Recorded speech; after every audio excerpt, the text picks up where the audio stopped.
Shalom, ce apôtre Boniface Matenda. Laisse-moi de souhaiter le vœu de meilleure bonne année 2025. Laisse-moi de bénir cette année 2025. Laisse-moi de vous dire, mon frère, ma soeur, cette année 2025, c'est l'année de la grâce, c'est l'année de la prospérité et c'est l'année du succès. Toutes ces choses-là, tous ces mots qu'on nous dit, l'année du succès, l'année de la gloire, l'année de réussite, je voulais ajouter quelque chose, mon frère, ma soeur. Je voulais dire, cette année 2025, c'est l'année de commencer quelque chose. On ne peut pas parler du succès sans pour autant commencer à faire quelque chose. Pour avoir le succès, il faut commencer quelque part.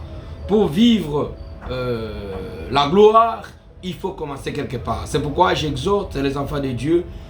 Il ne suffit pas seulement de dire cette année c'est mon année, mais ce qui est mieux, rêver grand, mais commencer quelque part. Que ce soit n'importe quel travail, que ce soit le salaire, que ce soit l'activité, mais ce que je vous dis, tu dois commencer à faire quelque chose. Car là, Dieu bénit les fruits de nos mains. Et si tu ne travailles pas, tu ne espérons à rien cette année 2025.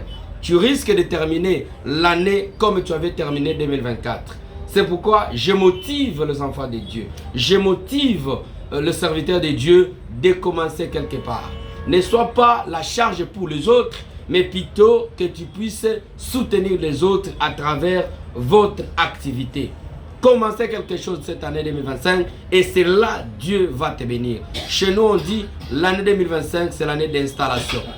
Tu es obligé d'être installé cette année 2025, mais à commencer à faire quelque chose. Ne te plains pas parce que Dieu n'aime pas la personne qui se plaint. Mais dis-moi, commencer l'activité quelque part, respecter ton travail.